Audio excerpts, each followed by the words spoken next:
InsyaAllah pagi ini bermula daripada ayat yang keempat surah An-Nisa, muka surat 77. A'udzu billahi minasy syaithanir rajim.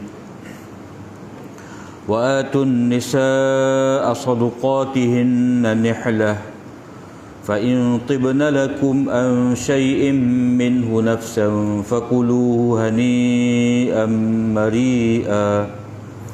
ولا تؤتوا السفهاء أموالكم التي جعل الله لكم قياما وارزقوهم فيها واكسوهم وقولوا لهم قولا معروفا. Dan berikanlah kepada wanita-wanita itu mahar mereka sebagai satu pemberian yang wajib, bukan kerana apa-apa pertukaran. Sekiranya mereka dengan rela hati memberikan kepada kamu sedikit daripadanya, maka makanlah dengan seenak-enaknya. Ini lanjutan daripada ayat sebelum pada ini. Allah SWT menyebut tentang keadilan, nak jaga golongan-golongan yang biasanya ditindas dalam mana-mana masyarakat, terutamanya masyarakat jahiliah ketika mana Al-Quran itu diturunkan. Dan seperti yang kita sebut sebelum pada ini, Allah SWT menurunkan surah An-Nisa ini untuk menegakkan keadilan, supaya yang mempunyai hak tadi mendapat hak masing-masing, supaya orang yang memikul tanggungjawab itu menyempurnakan tanggungjawab.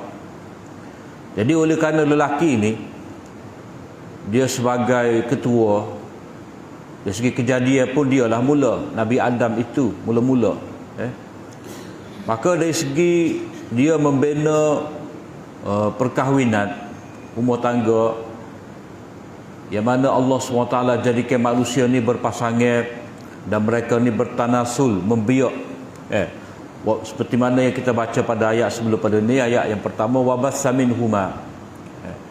Maka menjadi tanggungjawab kepada lelaki, bila mana dia berkahwin, dia beriltizam dengan hukum syarak, kepatuhan kepada ketetapan Allah SWT, hukum-hukum yang mengandungi keadilan.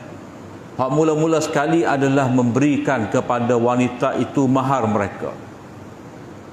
Jadi Allah SWT istilahkan mahar dalam ayat ini sebagai sadaqat ataupun sadaqah. Di tempat yang lain dalam surah ini juga Allah Ta'ala sebut sebagai ujur. Ujur tu maknanya ada faedah yang kita dapat daripada pemberian itu. Cuma bahagian ni Allah SWT menyebut sadaqat ataupun sadaqah. Jadi sadaq itu digunakan untuk menunjukkan kepada mahar. Jadi mahar ni satu jumlah harta yang diberikan oleh lelaki kepada isterinya itu ketika akad perkahwinan sebagai tanda iltizam, tanda dia mengikat diri dia untuk membina rumah tangga, untuk dia memikul tanggungjawab diri dia tu terhadap isteri dia. Jadi sadaqat ini daripada perkataan sadaqah, maknanya satu pemberian yang membuktikan bahawa dia tu benar, jujur, ikhlas, dalam dia nak menjadikan seorang itu sebagai pasangan hidup dia, zaujaha, sebagai isteri dia. Jadi pemberian itu menandakan dia jujur, dia benar. Dan sadaqat ni juga menunjukkan dia ni seorang ya iltizam lah, ada komitmen, bertanggungjawab. Kemudian nihlatan sebagai satu pemberian yang wajib, yang tidak kerana apa-apa pertukaran, maknanya semata-mata pemberian. Jadi perkataan nihlah ni dia ada kaitan dengan dua perkara. Yang pertama, nihlah ni maknanya agama. Kalau kita baca kitab, orang panggil kitab Muqaranatul Adyan dan Firaq, dia ada kitab al-milal wan nihal. Milah-milah dan nihlah-nihlah. Maknanya agama-agama. Nihlah ni maknanya agama, din. Yang kedua, nihlah ni daripada perkataan nahal. Maknanya pemberian. Pemberian bi ghairi iwab, tanpa ada pertukaran. Maknanya semata-mata pemberian daripada satu pihak.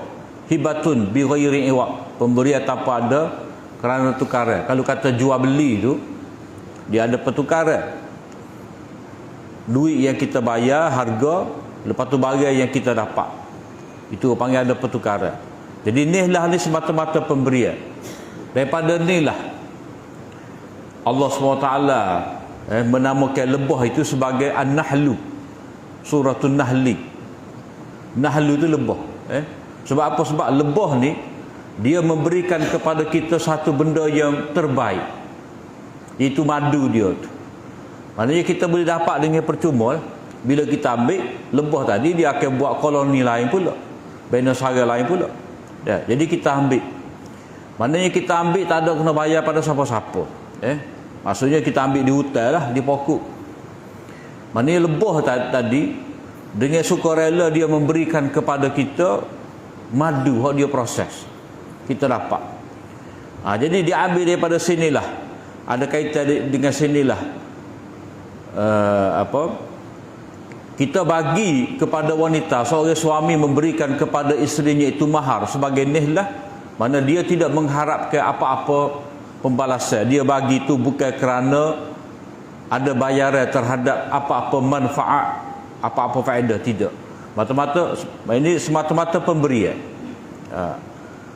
Dan merujuk pada nihlah tadi, mana pemberian yang telah diwajibkan oleh Allah SWT. Jadi Allah SWT nak supaya orang beriman ni dia memberi. Seperti kita sebut pada minggu lepas, bila Al-Quran ini bercakap soal hak, nak menegakkan hak, nak memberikan keadilan, maka dia kena bermula daripada orang yang bertanggungjawab. Dia kena bahagi. Maknanya janganlah siapa pihak yang berhak tadi menuntut. Jadi masing-masing itu bila dikatakan dia beriltizam, dia menerima tanggungjawab, maka dia kena bagi. Seperti mana penjaga anak yatim tadi, Allah Ta'ala kata wa atul yatama amwalahum. Maknanya jangan ada dalam fikiran kamu wahai penjaga anak yatim untuk memakai harta-harta mereka. Maknanya kamu pegang itu sebagai amanah, kena bagi kepada mereka itu harta mereka. Maka di sini lagu tu jugalah sebagai suami dia kena bagi mahar tadi. Jangan sampai isteri dia menuntut. Kemudian bila Allah SWT katakan berikan kepada wanita itu mahar mereka, maka ini satu pengiktirafan ataupun Allah SWT menjaga wanita, yang mana wanita itu dia berhak untuk memiliki harta. Dalam masyarakat jahiliah ataupun dalam setengah masyarakat, setengah agama, setengah sistem kehidupan ni, wanita ni dia tidak berhak memiliki apa-apa harta. Hatta perempuan itu sendiri harta. Sehingga mereka tu diwarisi lepas daripada kematian suami mereka. Itu dalam masyarakat jahiliah. Tapi di sini Allah SWT mengiktiraf, mengakui bahawa perempuan itu berhak mendapat harta, terutamanya harta mahar, setelah mana dia bersetuju untuk menjadi isteri kepada seorang lelaki. Kemudian mereka ni kalau kata nak bagi kepada suami mereka, maka boleh. Tapi Allah SWT menyebut dengan 3 syarat. Syarat yang pertama, fa in tibna lakum an syai'in minhu nafsa. Fa in tibna lakum, kalau mereka itu dengan suka, dengan berkenan hati, dengan rela hati bersetuju. Tibna lakum, di tengah tu ada nafsa.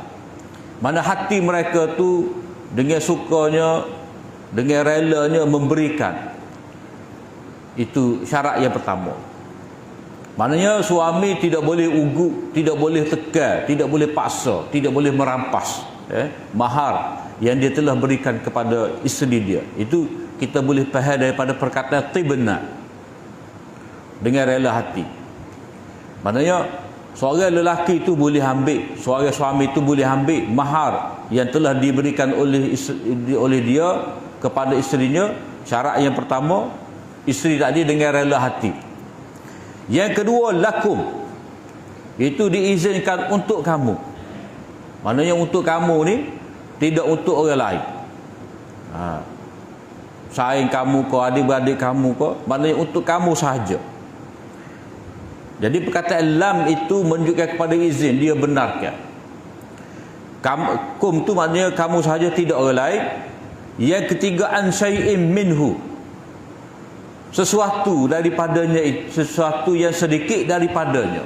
Maknanya kalau seorang tu dia nak bagi maharnya itu kepada suami dia, nak atas balik, dia tidak boleh bagi sepenuhnya. Dah. Maknanya pemberian tadi tidak boleh merangkumi semua harta, tak boleh. Sedikit sahaja. An syai'in minhu, beri dengan sedikit daripada mahar tadi. Sebab apa? Sebab kalau tak ada tu tak ada lah. Kita kata bukti iltizam tadi, kesungguhan dia tadi untuk menjaga hak isteri dia. Sebab syariat nak supaya orang mukmin ni dia ada komitmen dalam apa-apa tanggungjawab dia. Jadi itu 3 syarat. Syarat yang pertama dengan rela hati, yang kedua untuk kamu dengan keizinan, dan tidak boleh sepenuh harta tadi. Masyarakat jahilah dulu dia ada orang panggil nikah syighar. Nikah syighar ni mana 2 orang lelaki, dia pakak 2 orang tu, kamu berkahwin dengan anak aku berkahwin dengan anak kamu tanpa ada mahar. Tu panggil syighar.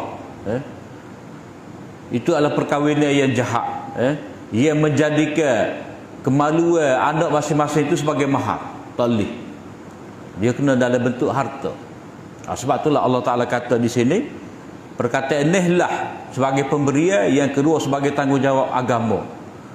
Ditambah pula perkataan saduqat, maknanya bukti benar bahawa kamu ni nak bertanggungjawab.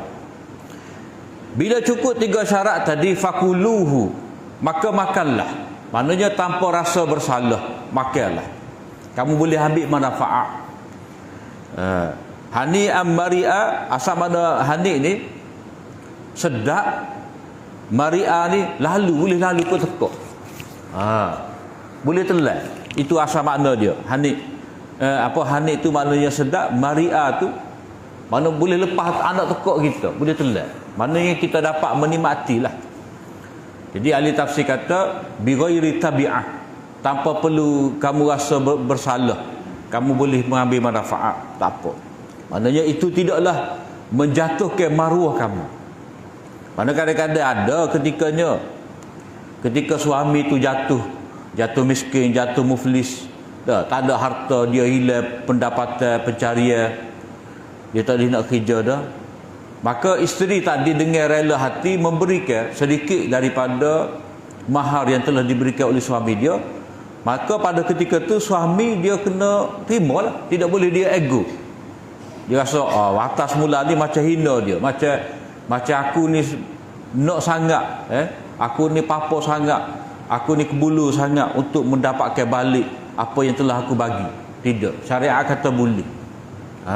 Tetapi dengan 3 syarat tadilah. Kemudian Allah SWT menyebut, wala tu'tus sufaha'a amwalakumul lati ja'alallahu lakum qiyaba.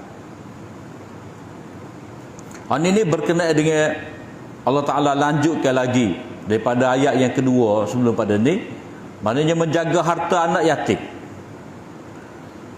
Allah SWT menyebut bukan setakat anak yatim, tetapi orang panggil hak bawa umur ni. Orang panggil hak bawa umur ni sufaha. Sufaha ni daripada perkataan safih, makna tak berapa cerdik. Dalam surah Baqarah kita ada jumpa dah, saya qulus sufaha, ala innahum humus sufaha. Jadi sufaha dalam surah Baqarah dia tak sama sufaha dalam surah An-Nisa ini, walaupun sama-sama perkataan yang sama. Dalam istilah tafsir, usul tafsir dipanggil nazair, dipanggil al-wujuh wan nazair. Satu kaedah yang penting kepada orang nak tadabbur Al-Quran ni, maknanya kita kena tahu perkataan ni tepat ni dengan makna gapo, tepat lain dengan makna gapo pula. Dipanggil al-wujuh wan nazair. Maknanya satu kalimah itu digunakan dengan banyak wajah dan ada keserupaan. Jadi kalau kita belajar tafsir ataupun usul tafsir ni, dia ada kitab khusus lah. Antaranya kitab Ibnul Jauzi. Sekarang ni pun banyak dah orang tulis. Macam perkataan din. Perkataan din, Maliki Yaumiddin. Din tu dengan makna pembalasan, dengan makna agama, dengan makna peraturan. Ada berlaku makna tu. Jadi sufaha dalam surah Baqarah berkenaan dengan orang yang ada penyakit, orang yang tidak cuba memahami wahyu Allah Subhanahu taala, disebabkan dia membiarkan dirinya itu diselimuti dengan syubhat, dengan keraguan, dengan syak, dengan syahwat. Itu orang panggil golongan sufaha. Orang tak apa-apa cerdik, orang munafik, orang yang suka memutarbelikkan ayat-ayat Allah SWT. Itu sufaha dalam surah Baqarah. Dalam surah An-Nisa ni, sufaha ni orang yang tidak cerdik dalam mengurus harta. Tak cerdik dalam mengurus harta. Ini dalam tempoh yang tertentu lah. Kalau kata kanak-kanak tadi, dah semasa dia belum mumayyiz, sebelum daripada akil baligh ataupun sebelum daripada nampak kelayakan dia tu untuk berkahwin. Biasanya budak ni kita kata boleh nikah dah, boleh bini dah ni, maknanya dia yang pertama sekali pandai cari pitih, ada tanggungjawab. Maknanya dia tahu pagi-pagi dia kerja ni sebab nak ipu pitih, nak nikah dah. Tapi kalau dia kerja tu tak fikir pun nak sipai pitih, nak nikah, nak buat bayar mahal, maka pada ketika tu dia tu dikira sebagai tidak cerdik, tak pandai nak cari pitih, tidak bersedia untuk bertanggungjawab. Sebab apa? Sebab kalau dia boleh pergi hipu pitih sebanyak mana dalam masa setahun, tak, dengan jumlah tu kira-kira dia mampulah nak bayar mahal. Dia pandai banyak ni nak guna, banyak ni nak sipai. Nak sipai tu atas tujuan ke apa. Jadi pandailah, cerdiklah dia tu pada ketika tu. Dia pandai pilih pekerjaan, dia bertanggungjawab dengan pekerjaan dia. Jadi Allah SWT kata, wala tutus sufaha, dan janganlah kamu berikan kepada orang-orang yang tidak cerdik dalam pengurusan harta itu akan harta kamu. Harta kamu yang Allah SWT telah jadikan untuk kamu sebagai tonggak kehidupan yang dapat menentukan kehidupan kamu ni. Maknanya di sini Allah SWT sifatkan harta ni sesuatu benda yang diperlukan dalam masyarakat, dalam kehidupan. Kehidupan kita ni sesama manusia. Kalau kita balik semula pada ayat yang pertama, wa bassa minhuma rijalan katsiran wa nisaa. Jadi tak boleh kembal biak ni, dia tidak dapat tidak, dari segi hak keturunan tu memanglah bila berkahwin maka dalam keadaan balah kau anak 7-8 orang juga dah, mana benda tu akan dapat anak tu. Tapi sebelum pada tu kena ada harta untuk mahar, harta untuk nafkah harian, makan minum, tempat tinggal. Jadi harta itu penting. Jadi Allah Ta'ala kata, ja'alallahu lakum qiyama. Maknanya kamu boleh tegak, kamu boleh berdiri, kamu boleh meneruskan kehidupan dengan ada harta. Sebab itulah orang kata, kalau berjada dengan semak saja tak jadi. Kita nak ambil orang itu sebagai tok lelaki, biarlah ada pekerjaan. Sebab itulah Allah SWT menyebut dalam ayat ni, muka surat yang ke-77 ni, kita boleh tengok dah bahawa perlu kepada seorang tu nak jadi suami ni dia kena ada iltizam, dia boleh bagi. Tak? Lepas tu dia tak boleh ukit, dia tidak boleh menuntut. Tu hak kita boleh fahami daripada ayat yang keempat. Tak? Lepas tu kalau kira dalam ayat yang ketiga tu, keadilan. Dia kena berlaku adil. Dia walaupun ada seorang isteri pun, dia kena adil juga. Adil dalam pemberian terhadap anak-anak. Ada anak lelaki, ada anak perempuan. Kena pandai bagi juga. Tak? Berapa hak bahagia isteri, berapa bahagia anak-anak. Kadang setengah orang tu lebih untuk bini, anak tak dapat, ataupun dia bagi belakang pada anak-anak, bini tak dapat. Macam-macam. Jadi Allah Ta'ala sifatkan harta tu sebagai sesuatu yang menjadi teras kepada kehidupan. Jadi bila begitu, kamu tidak boleh berikan harta kamu itu kepada orang-orang yang bodoh, orang-orang yang tidak cerdik. Jadi harta ni maknanya kamu kena pegang. Walaupun pada asalnya harta budak tu, budak bawah umur tadi, anak yatim ke, budak bawah umur ke, kamu tidak boleh bahagi kepada mereka. Walaupun harta tu mereka. Jadi Allah Ta'ala anggap, Allah SWT sebut amwalakum. Walaupun harta tu harta mereka, tetapi Allah SWT sandarkan kepada kamu. Pada kamu ni sebagai penjaga, wali, kamu sebagai masyarakat, kamu sebagai pok saudara dia, jangan bagi kepada mereka. Jadi kena anggap harta tu dari segi bertanggungjawab, maka seperti mana kamu sayang, kamu jaga harta kamu. Jadi kalau kita tengok di sini pada ayat yang kedua, wa atul yatama amwalahum, jangan berikan hendaklah kamu berikan kepada hendaklah kamu berikan kepada anak yatim itu harta mereka. Itu supaya kita daripada awal lagi jangan ada niat nak bolok harta anak yatim. Kemudian ayat kelima ni Allah Ta'ala kata amwalakum pula, harta kamu, jangan kamu bagi. Jadi Allah Ta'ala sifatkan itu sebagai harta kamu. Harta kamu tu maknanya nak suruh kamu rasa bertanggungjawab. Walaupun harta tu asalnya tidak harta kamu, tetapi bila kamu pegang sebagai wali, kamu kena bertanggungjawab seolah-olah kamu pegang harta kamu sendiri. Maknanya Allah Ta'ala nak suruh kita, bila kita pegang satu amanah, kita kena anggap amanah tu macam harta kita juga, dari segi kita jaga. Dan ini juga khitab kepada masyarakat. Khitab kepada masyarakat supaya bila pegang harta sufahat tadi, orang tak berapa cerdik tadi, dia kena guna dengan sebaik-baiknya. Kena guna dengan sebaik-baiknya ke arah macam mana? Ke arah pertambahan, bukan ke arah pengurangan.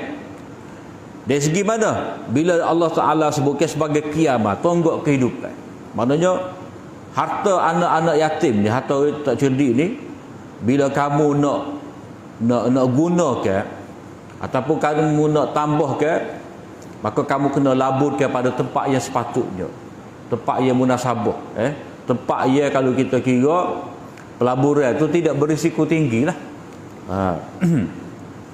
Kalau letak harta anak yatim ni ataupun harta anak sendiri, dah orang gagal saya dua apa ni, duit raya anak-anak kita tu lagu mana hukum dia? Dah. Kalau main sipir kita ni, budak-budak tak boleh pegang pitih. Dah. Allah Ta'ala tak say lagu tu. Jadi kalau kamu salah guna harta mereka, itu sebenarnya harta kamu juga. Maknanya kamu kena ganti. Kamu kena ganti. Warzuquhum fiha. Bila kamu jaga harta mereka itu yang dianggap sebagai harta kamu juga, kamu hendaklah beri rezeki kepada mereka itu, beri makan kepada mereka itu fiha, padanya. Di sini fiha tu maknanya merujuk kepada harta sufahat tadi. Bila kamu pegang, kamu kena pegang dalam bentuk kamu guna dengan sebaik-baiknya pada pelaburan, pada penambahan, buat nego ke. Kemudian kalau kamu berikan rezeki kepada mereka itu adalah hasil daripada keuntungan, bukan daripada duit itu sendiri. Itu ada kalimah fiha di sini. Perkataan fiha tu apa-apa pemberian, kamu memberi makan, kamu memberi pakaian kepada sufaha tadi, itu hendaklah berasaskan kepada keuntungan yang kamu dapat, keuntungan yang diperoleh daripada pelaburan atas harta tadi. Jadi bila kata amwalakum, dia anggap seperti harta kamu, maknanya kamu kena pilih nak letak pelaburan mana. Tabung haji ke, dah, ESB ke, mana. Jadi bila dapat keuntungan tadi, kamu bagi makan kepada mereka atas itu. Mana supaya tidak makan modal. Kalau kita kata kita simpan bawah lembek, dah, kita nak bagi makan pada anak yatim, ambil daripada harta tu juga, akhirnya habis tak bertambah. Jadi habis pertama kerana semata-mata bergantung kepada duit tu tadi. Yang kedua, habis kerana zakat. Kerana zakat. Sebab zakat ni, dah, bila kita ada pitih, dah, kita tidak laburkan, kita tidak niagakan, kita tidak jadikan modal, pitih tu akan berkurangnya. Ekonomi negara pun tak jadi lembab. Jadi bila kita ambil harta tadi, kita laburkan, kita jadikan sebagai modal, boleh gerak aktiviti ekonomi, akan dapat keuntungan, maka masing-masing akan dapat manfaat. Jadi hak nak diberikan kepada budak-budak tadi, itu hendaklah fiha, maknanya daripada keuntungan pelaburan atas harta tadi. Wa qulu lahum qawlan ma'rufa, katakanlah kepada mereka itu kata-kata yang baik. Maknanya kalau kamu niaga ke harta benda mereka, kamu kena jelas lah, kena jelas, jangan sembunyikan. Kalau keuntungan banyak mana hak dilaburkan, tepat mana, keuntungan tahunan berapa, kena jelas pada budak-budak tu, maknanya kena ada bukti. Itu ada dua hukum tadi. Yang pertama, jaga harta anak yatim ataupun sufaha. Yang kedua, warzuquhum, berikanlah kepada mereka berasaskan kepada penjagaan tadi, yang mana kamu laburkan, kamu niagakan, kamu dapat keuntungan, kamu berikan kepada mereka. Hukum yang ketiga, wabtalul yatama hatta idza balagun nikah, maka hendaklah kamu uji anak-anak yatim. Maknanya sekarang ni, kalau anak yatim tu kata, saya telah cukup umur, saya boleh urus sendiri harta ni, sebab harta saya.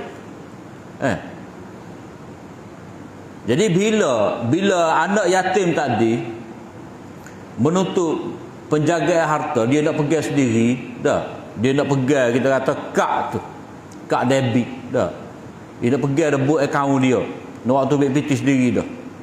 Jadi pada ketika tu kamu kena uji lah, kamu kena uji.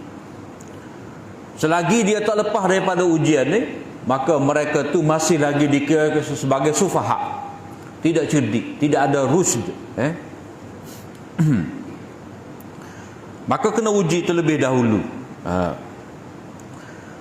Wabtalul yatama hatta idza balagun nikah, maka ujilah anak-anak yatim tadi, yakni sebelum kamu serahkan kepada mereka harta mereka, bila mana mereka menuntut, sehinggalah mereka mencapai kelayakan untuk berkahwin. Kelayakan untuk berkahwin ni, mana kalau kita rujuk kepada ayat-ayat sebelum pada ni, mana dia fahamlah tanggungjawab perkahwinan itu sebagai iltizam. Nak bina rumah tangga, apa tujuan daripada perkahwinan? Untuk apa? Wabassa minhuma, untuk menambahkan lagi zuriat, meramaikan lagi umat Nabi sallallahu alaihi wasallam. Mana dia faham tujuan daripada nikah, bukan kata dia akibat boleh nikah lalu tidak. Itu panggil ada potensi. Tak? Kalau kira perempuan ni dia mari hit walaupun umur 10 tahun 9 tahun boleh dah nikah, tapi kelayakan untuk nikah. Cuma kita kata kalau dia nikah memang dapat anak pada ketika tu, tapi sesuai ke tidak? Budak umur 9 tahun nikah, kalau lelaki umur 14 tahun nak nikah, sesuai ke tidak? Jadi maksud nikah di sini bila dia siapa umur dia layak berkahwin. Fa in anastum minhum rusyda, bila kamu nampak, bila kamu dapat mengetahui pada mereka itu ada kecerdikan, mana dia faham tanggungjawab, dia faham maksud berkahwin, tanggungjawab berkahwin, dak kena ada mahar. Patut nak dapat mahar ni dia kena ada piti sendiri, nak cari piti. Tak boleh nak apa nak buat bekalan dengan semak dia. Tak boleh, teruk. Dia nak pada tanggungjawab tadi. Tanggungjawab tu dapat dibuktikan dengan dia bagi mahar. Sebab itulah mahar ni kalau kita kira dah, mahar ni banyak mana mahar perlu diberikan, maknanya bergantung atas komitmen dia, kesungguhan dia cari piti. Kalau kita kira secara mudah lah, ukuran kekayaan ni dalam Islam itu lagu mana? Itu nisab zakat. Zaman dulu emas 20 dinar, perak 200 dirham. Dah. Kalau kambing 40 ekor, kaya tu. Kaya benar tu. Dah. Jadi kalau kita kaitkan dengan mahar ni, itu kita boleh simpan pitih kau tidak dalam tempoh setahun. Sebab bila kata zakat, dia ada haul. Kita cari pitih. Dah. Kita cari pitih, kita boleh simpan dalam setahun tu, banyak tu kita boleh simpan. Maka itu dikira sebagai kita boleh dapat, kita boleh simpan. Maka jumlah tu dikira adalah jumlah yang sewajarnya kita bagi mahar kepada isteri. Kita ada stok banyak tu, kita pun bagi pada bini kita sebagai iltizam. Maknanya kalau untuk setahun ni boleh dah, awak nak duduk dengan saya sebab dengan sejumlah banyak tu, komitmen tu. Bukan kata bayaran, tidak. Maknanya bukti sedekah, dia ada komitmen, dia ada iltizam. Jadi kita boleh bagi pada dia. Jadi kalau kita kerja, kalau kita kata kita kerja sebulan 4,000, dah. 4 kali 12 tu duit berapa?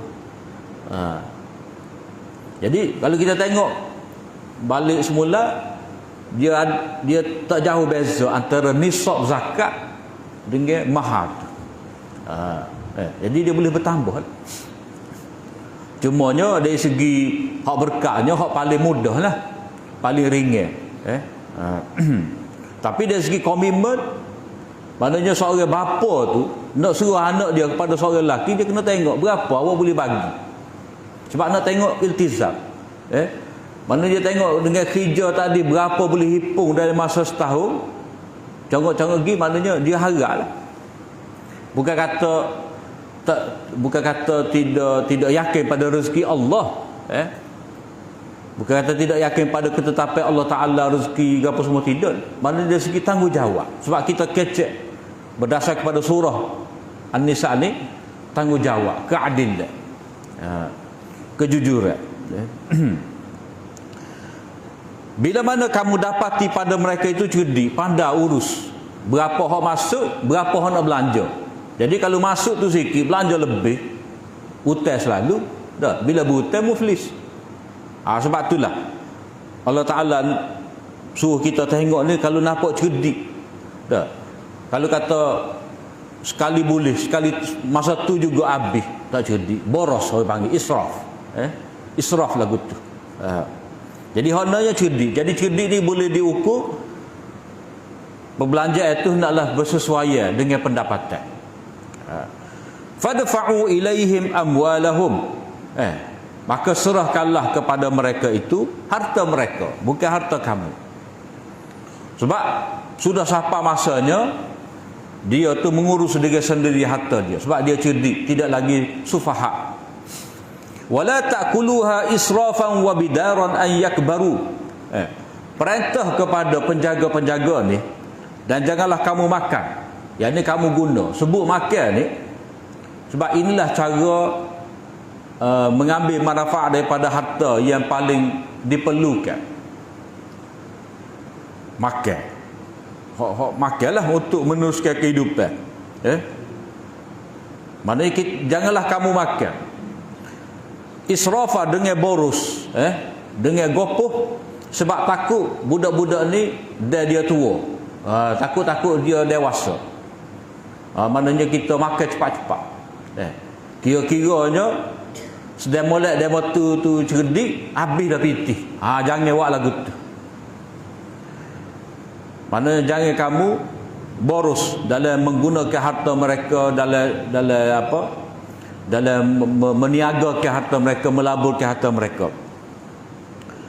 Wa man kana ghaniyan falyasta'fif.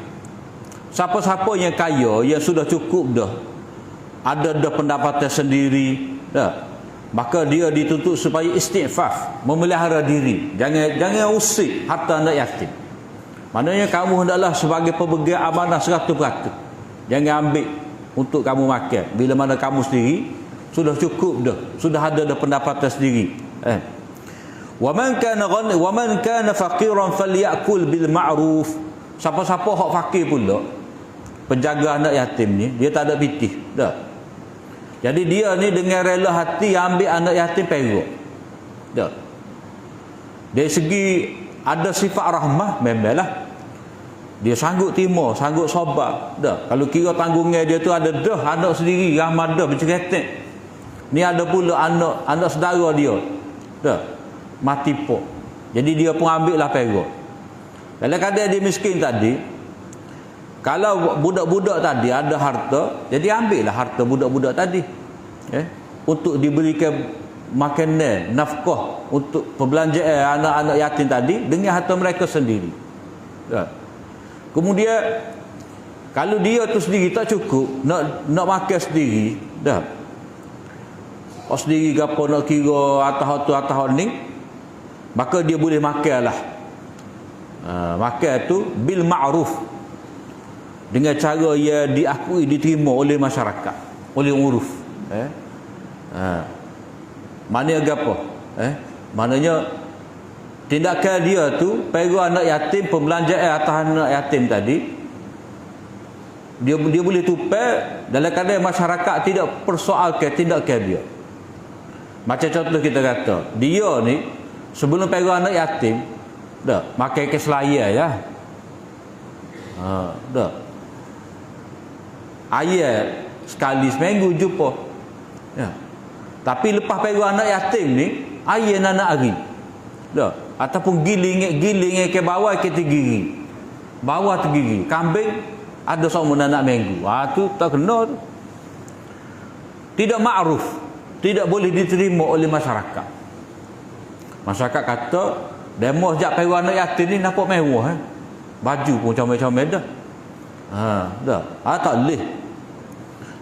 Dia kena kehidupan dia tu macam biasa juga.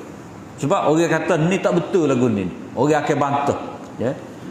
Jadi bil ma'ruf maknanya sesuatu yang diterima oleh masyarakat, mana tidak dibantah. Kalau bantah tu maknanya mungkar lah. Cara kamu tu adalah cara yang mungkar. Fa iza dafa'tum ilaihim amwalahum fa ashhidu alaihim. Bila kamu nak suruh kepada mereka, maka datangkanlah saksi. Jadi saksi-saksi ni dia tidak sunat dah, wajib. Wajib. Maknanya kita panggil lah Tok Ngulu ko, Tok Imam ko, ataupun lawyer ko. Maknanya biar ada hitam putih penyerahan, supaya kemudian hari tidak berbangkit. Wa kafa billahi hasiba. Cukuplah Allah SWT yang menghitung segala tindakan kamu. Maknanya kalau kamu ada terlebih makan ko, dah, terlebih ambil ko, Allah Ta'ala boleh maafkan. Lirijali nasibun mimma tarakal walidani wal aqrabun walin nisa'i nasibun mimma tarakal walidani wal aqrabun mimma qalla minhu aw kathur nasiban mafruḍa. Lepas daripada Allah SWT cerita hak anak yatim, hak perempuan dalam keluarga, dalam perkahwinan ni, Allah SWT cerita tentang lelaki dan perempuan ni, tak kira besar atau kecil, dia ada hak atas harta daripada ahli keluarga dia ataupun waris dia yang meninggal dunia. Masing-masing itu ada. Maknanya bila manusia ni dia berkembang biak daripada Adam, daripada Hawa, berkembang biak tu dah bertebaran di atas pelusuk muka bumi, dan yang mana ada perkahwinan, lepas tu ada mahar, dah ada pengurusan harta tadi semasa hidup, dan ada satu lagi pengurusan harta, nak jaga harta ni lepas daripada mati. Maka daripada ayat yang ke-7 sampailah ayat yang ke-14 ni, Allah SWT memberi peringatan kepada kita tentang pengurusan harta lepas daripada seseorang itu mati. Jadi Allah Ta'ala kata lirrijali nasibun mimma tarakal walidani wal aqrabun. Bagi lelaki-lelaki itu ada bahagian daripada apa yang ditinggalkan oleh kedua ibu bapa dan juga kerabat terdekat. Ada bahagian. Orang panggil pusaka. Yang ni kuku mana pun pasti dia dapat. Sama ada dia anak soleh ke, anak tidak soleh ke, memang dia dapat sebagai peraturan Allah Ta'ala. Jadi bila keadilan ni, bila tegak keadilan ni, dia tak boleh pakai atas dasar berjuruh. Anak berjuruh dapat harta, anak tak berjuruh tak dapat. Tak. Dia kira atas anak. Atas dasar seorang tu ada hubungan qarabah dia panggil. Ada atas alasan hubungan qarabah. Anak beranak. Jadi kalau kata bab pusaka ni, seseorang itu dia berhak mendapat pusaka atas dasar 3. Yang pertama qarabah, anak beranak terdekat. Yang kedua atas dasar musaharah, perkahwinan. Seorang isteri mewarisi harta suami, seorang suami mewarisi harta isteri. Satu lagi dia panggil walak. Walak ni berkenaan dengan hamba lah. Bila seorang tua tu membebaskan hamba, jadi bila hamba dia mati, dia berhak mewarisi harta hamba. Itu tiga sebab seorang tu berhak mendapat harta pusaka daripada orang lain. Jadi harta pusaka ni dia dapat tu bukan kerana usaha, tetapi atas dasar orang tu terdekat dengan dia mati. Jadi benda ni dapat ni, kita kata cuci tangan dapat, tak ada kata perlu tu ada ginai apa jabat tanah dah pergi ke amanah raya, perlu tu tak kira. Maknanya ayah dia ada 20 hektar tanah, mati dia dapat tanpa perlu dia kerja buta buat pinjaman, dia dapat, dia berhak dapat. Jadi Allah SWT dalam ayat yang ke-7 ni menetapkan kepada kita bahawa secara dasarnya ada pewarisan harta. Tidak seperti setengah sistem, bila seorang itu mati, harta dia tu diambil oleh negara, milik rakyat, milik negara, tak ada, ataupun bagi kepada bukan suku saka. Jadi faraid habis untuk semua kapur, seperti kapur tidak. Sebab atas dasar arham, atas dasar suami isteri, atas dasar qiyamal linnas ni, mana Allah Ta'ala menetapkan ia berhak mewarisi harta tu orang terdekat.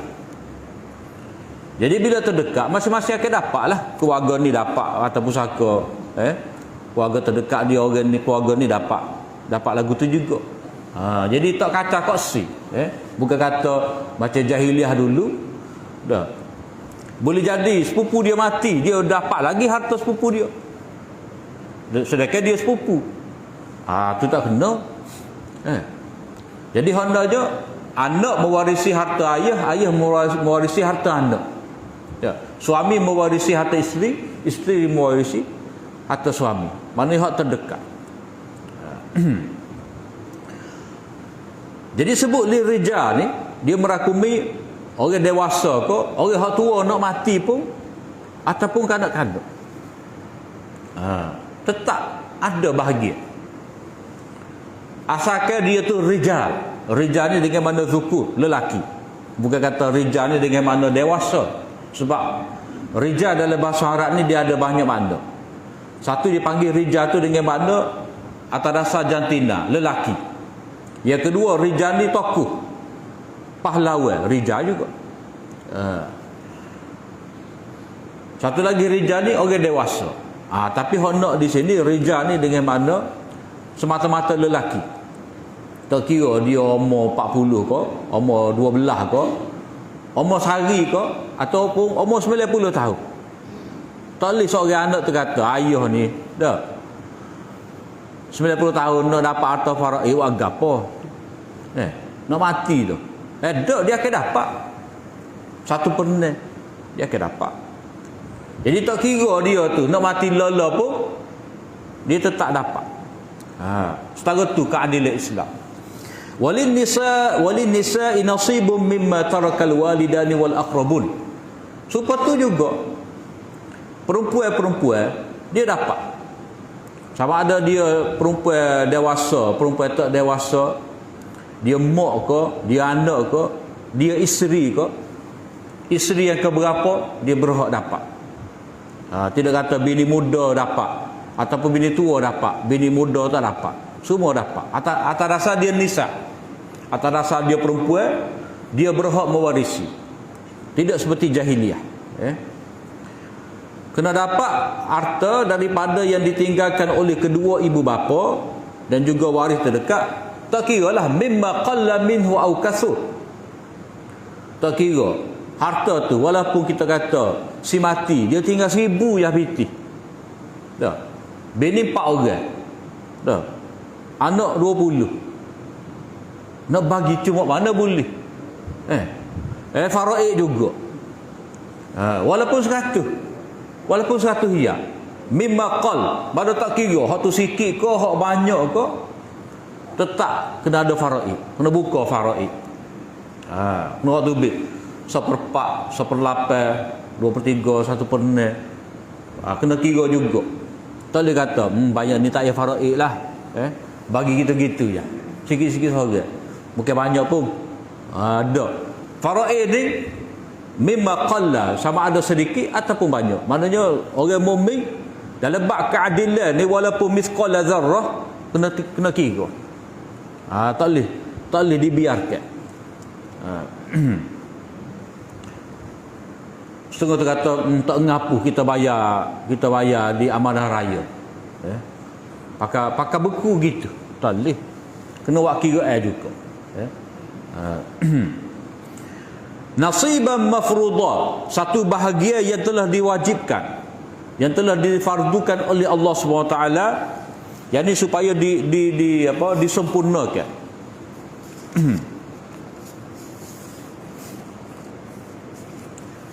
Itu asal lah. Maknanya atas dasar seorang itu lelaki, atas dasar seorang itu perempuan, dia akan dapat harta peninggalan keluarga dia yang terdekat yang mati, sama ada harta tu banyak ataupun sedikit.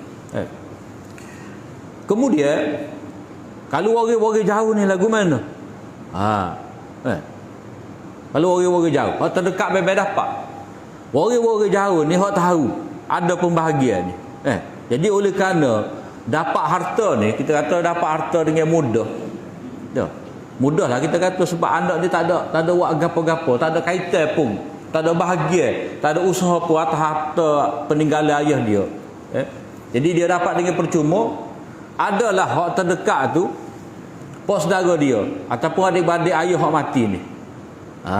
Jadi kende-kende mari. Dah. Jadi kalau katalah si A ni mati, dah. Ada anak lelaki perempuan 5 orang. Bini seorang. Jadi bila waktu pembahagian harta pusaka tadi tiba, tiba-tiba adik-beradik si A ni mari.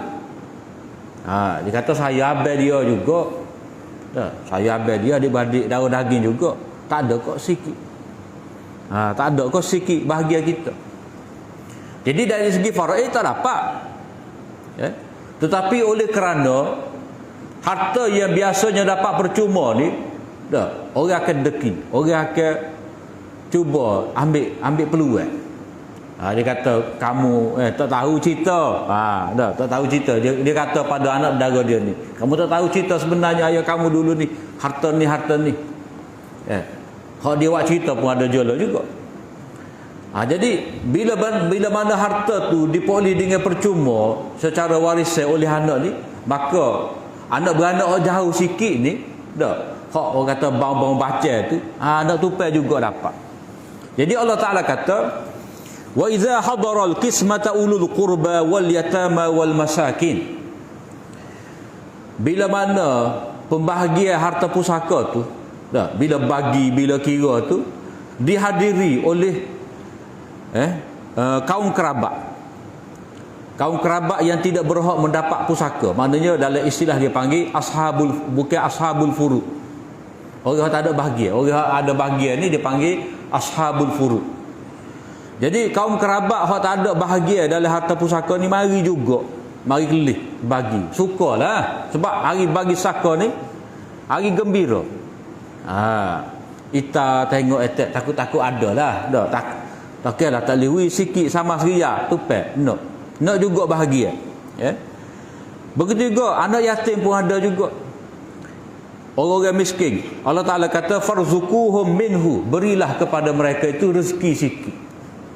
Daripada tu. Maknanya kamu hak dapat kamu hak dapat ni aqrabun ataupun aulad ni, anak-anak ataupun aqrabun keluarga terdekat hak dapat faraid tadi, jamulah makanan sikit. Farzuquhum. Setengah ulama kata kalau demo ni ada pada waktu pembahagian ni, dah. Maknanya kita buat jamuan lah. Boleh makan. Sebab farzuquhum minhu. Ambil bui sebagai rezeki. Boleh makan sikit lah. Ataupun sekadar buat belanja dapur. Jadi kata bui sebagai harta. Dia minta saya kat tanah. Tak kena. Tak boleh lagu tu. Nayalah budak-budak. Jadi bagi tu, katalah bagilah 1,000 kau pot darah tu tengok, terutamanya pot darah orang miskin, wilah atas dasar dia tu adik-beradik ayah kita bagilah 1,000, bolehlah dia buat belanja dapur sebulan. Jadi bagi tu untuk terus jaga hubungan kerabat supaya tidak timbul kedekian ke ataupun iri hati macam-macam lah. Kata ke belakang ni dah, anak dara tak mengenai budi, anak jaga hati. Jadi walaupun mereka ni pada dasarnya tak dapat bahagian faraid, tetapi kamu sebagai orang yang dapat faraid tadi, jangan lupa bermurah hati. Sebab hal ni kamu kena ingat, kamu dapat dengan percuma.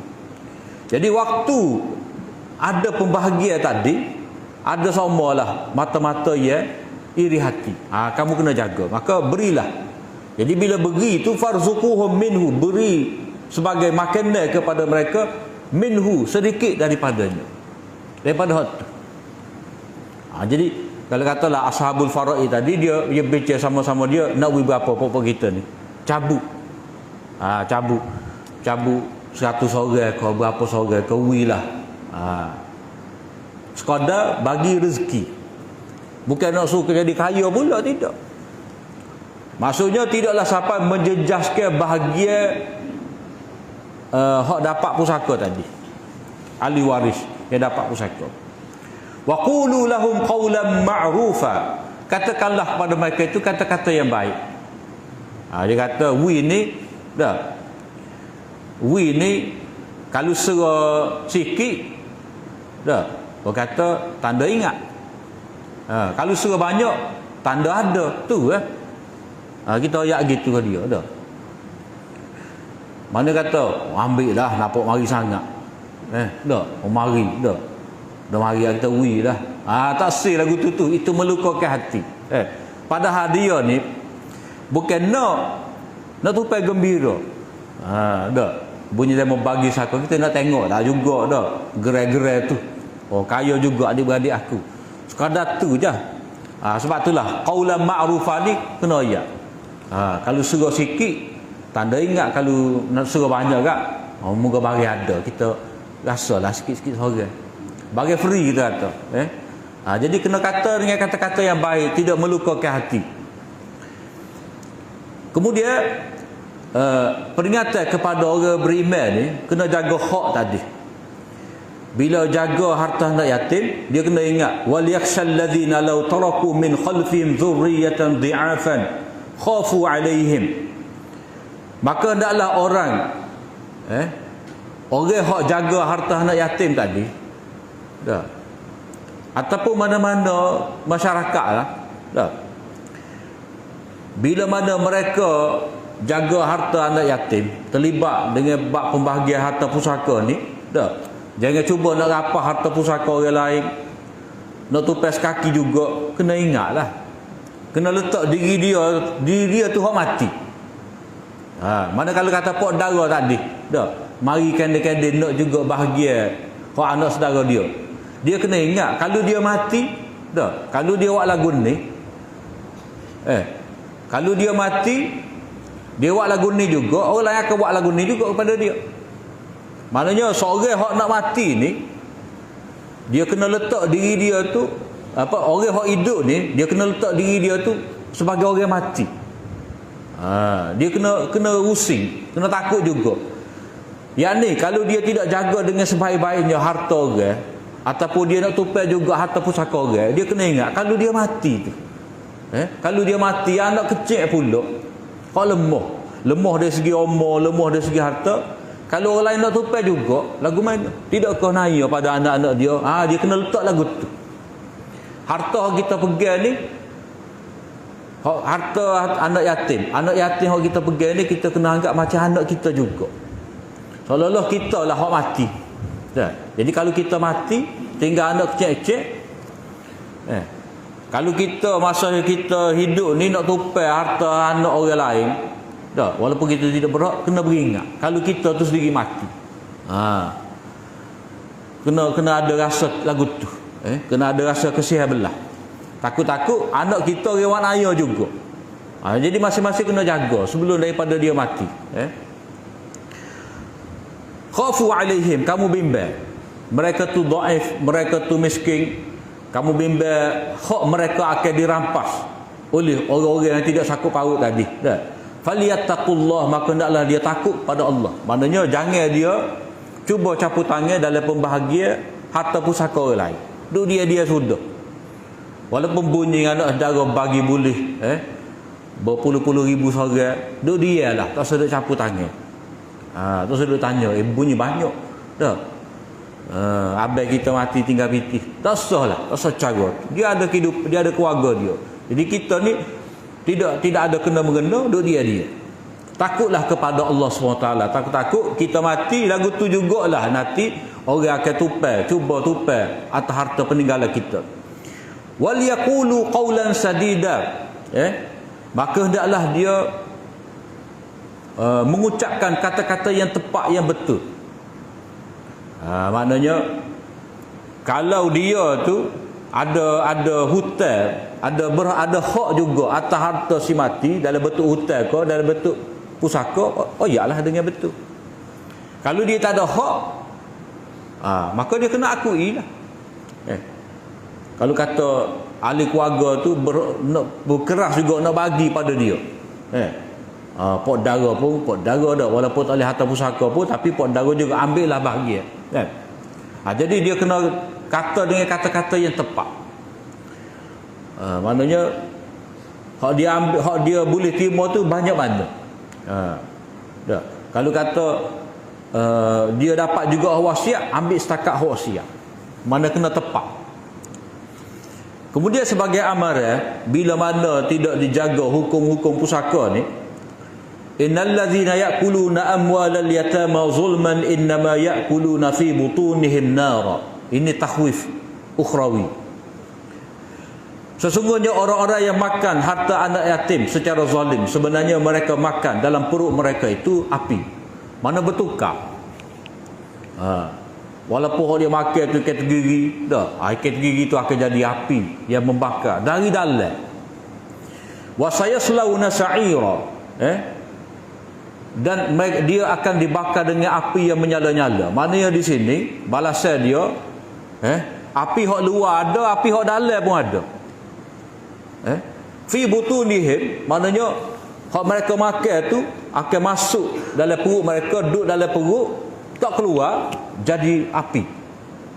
Lepas tu wasayaslauna nasa'ira, akan disela api ni, maknanya api mai ikut luar. Kut dalam ada api, kut luar pun ada. Bukan setakat atas bawah ya, dalam tu. Orang bakar gapo, kut dalam api, tak ada. Mana ada? Hangus letung lah. Orang buat air golek dah. Tak ada api kat dalam. Orang sumbat nasi sungguh dah. Maknanya itu kena peringatan. Ya Allah Ta'ala bagi. Jadi dalam bahasa Kelantan pun kita guna selah ku api. Selah ku api. Jadi maknanya bahagian luar, bahagian dalam. Itu amaran yang Allah SWT beri kepada orang yang tidak bertanggungjawab terhadap harta-harta anak yatim bila mana mereka itu makan dengan secara zalim. Jadi sebut makan ni maknanya hak pengurusan hak paling penting sekali bab makan kena jaga. Kemudian ayat yang panjang.